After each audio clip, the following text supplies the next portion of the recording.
Nobody pull a hamstring. Yeah, Warm your butt cheeks up. Warm up your butt cheeks. Cut there. Copy that. There you go. Yeah, copy. Yeah. I broke it. Ew.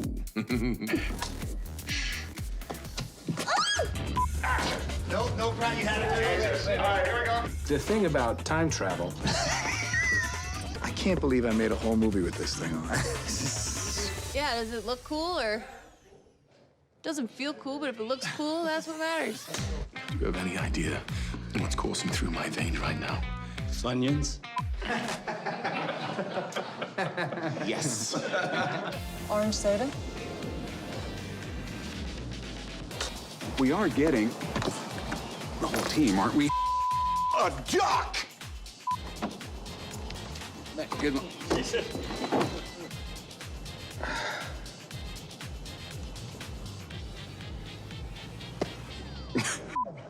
See what I have to deal with here? 10 years of this.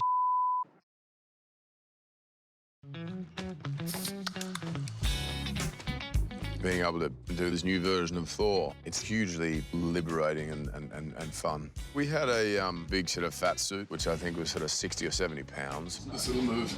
Yeah, that's the shimmy. It was the hottest I've ever been. How does that feel?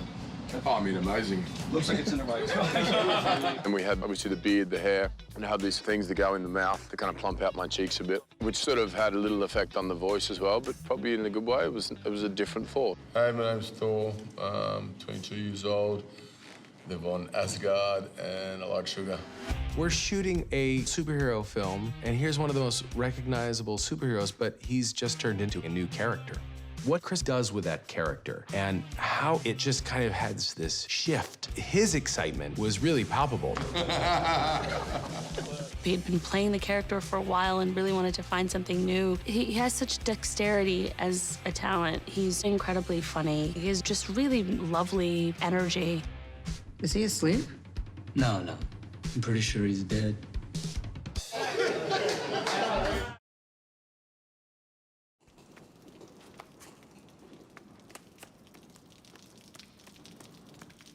All clear, which way? Oh, you say something? I said I want to claw my eyes out. But unfortunately, it wouldn't do any good, because I already saw the awfulness. Will you focus? I'm focused. This pretty place is about to get uglified real quick by a bunch of freaking elves. Did you know that I saw all these people die?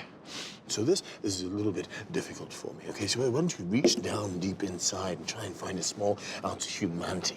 Just give me the thingy. Just give me the thing. Just give me the thing. I didn't even want to come here. Living all these repressed memories. God, get it together. You're embarrassing. All right, which way? You don't know? You used to frickin' live here. For 1,500 years, not forever. That way, I think. Yeah, maybe. We are dead. We are so dead.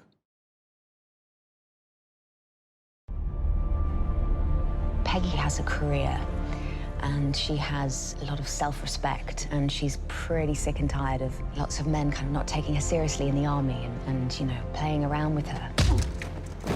I think Peggy relates to someone really fighting for what they believe in and really having to struggle all the time to prove themselves. And she, being the only woman in this environment, knows exactly what that feels like.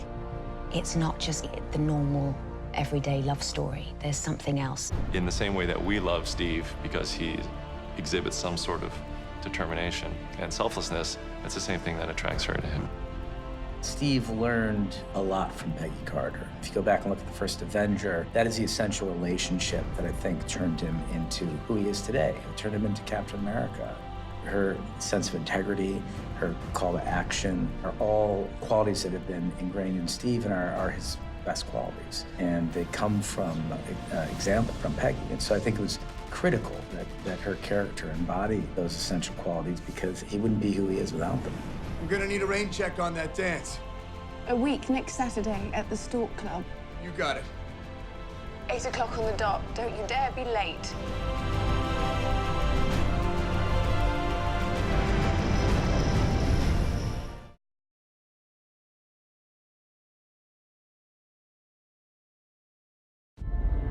actually think that in some weird, and it is a very emotional thing, but some weird, twisted up, fateful way, this character who, you know, has searched her whole life for a purpose actually finds her purpose. And it's like this amazing, super emotional, beautiful thing.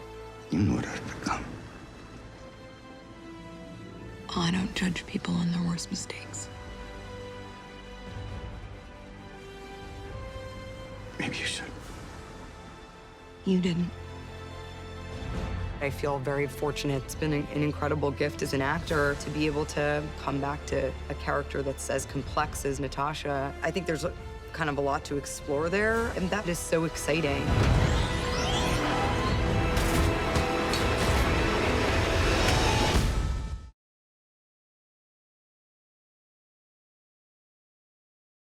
Robert has a whole career of great work behind him, and he was at a point in his life and his career where he was ready to break out and do something really big and exciting. John was in love with the idea of Downey playing the part, and we all felt so sure about him on a creative level. Because he wasn't instantly a slam dunk approval, I suggested we have screen tests. I remember walking in with Robert Downey Jr. the day of the tests. He was laughing and in great spirits and completely at ease, and he got in front of the camera and started saying the lines. I assure you the day weapons are no longer needed to keep the peace. I'll happily transit to manufacturing bricks and beams for baby hospitals, making hemp pants and the like, but until that time, can I get you a drink? I don't want to call it an out-of-body experience, but it was one of those rushes that I'm sure like somebody would feel if they're about to play a big sporting arena, playing for the ring or something like that. It was just like, am I gonna pass out or am I gonna nail this? On that day that Robert screen tested, it was clear that there was no one else who can play that part. It was magic. It was exactly the feeling as a casting director with Kevin, with John, with everyone, that we all wanted to have that feeling like we have it. This is it. This is Iron Man.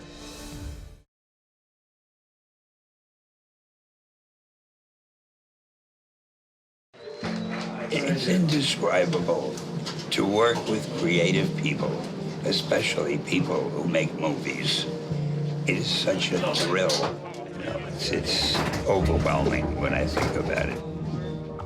And I keep saying to myself, I can't believe this is me. I can't believe I lucked out this way. Let's give it up for Stan Lee, guys. Woo-hoo, yeah. 5 lousy words they gave me to say.